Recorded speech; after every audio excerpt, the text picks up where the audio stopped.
Ons lees die oordenking vir 26 Oktober uit die Here is my herder met die vriendelike vergunning van Lizet Marie. Die opskrif by vandag se gedeelte sê nader as my eie asemhaling. Ons teksvers kom uit Johannes 1 vers 14 en wel die Nuwe Lewende Vertaling en daar staan geskrywe en die woord het mens geword en by ons kom woon. Ons het sy heerlikheid duidelik gesien. 'n Heerlikheid soos die van die enigste seun van die Vader, vol liefdevolle goedheid en waarheid.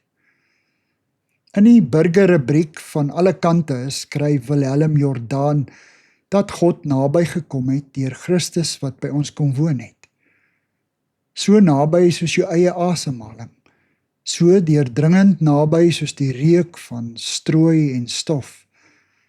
Jordaan beskryf hierdie nabyheid aan die hand van 'n Deense rolprent Italiensk voor begeindere, waar Andreas, 'n jong aflospredikant in 'n klein dorpie, vas oortuig is dat indien God se koninkryk bestaan, dit ook binne-in en tussen mense moet wees.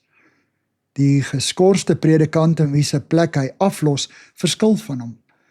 In sy oë is God onbereikbaar, ver, verhewe. Maar Andreas hou vol. As ons in God glo, moet hy tog hier wees. In mense se medelee met mekaar, in ouerskap en vriendskap, in elke uitreikende woord en gebaar, in die arm wat jy om 'n geliefde sit, in alles wat goed is en mense aan mekaar bind. Andreas begin aandklasse en beginner Italiaans bywoon en besef toenemend dat hy wel reg is. God woon tussen hulle. Hy beleef God se teenwoordigheid in die medestudente se omgang met mekaar. Hy sien die ander se weerloosheid en verlatenheid, maar ook hoe hulle mekaar troos en aanraak. Hy sien die medemenslikheid en betrokkenheid by mekaar. Jordaan sluit sy rubriek af.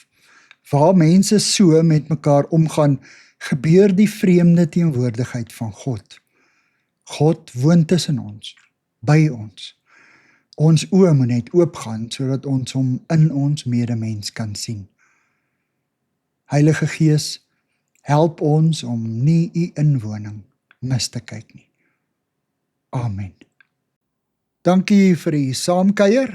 Ek deel Lizet se kontak en webblad besonderhede in die inligtingsparagraaf van hierdie voorlesing. Daar is ook skakels na voorlesings van Lizet se ander publikasies wat op hierdie platform beskikbaar is.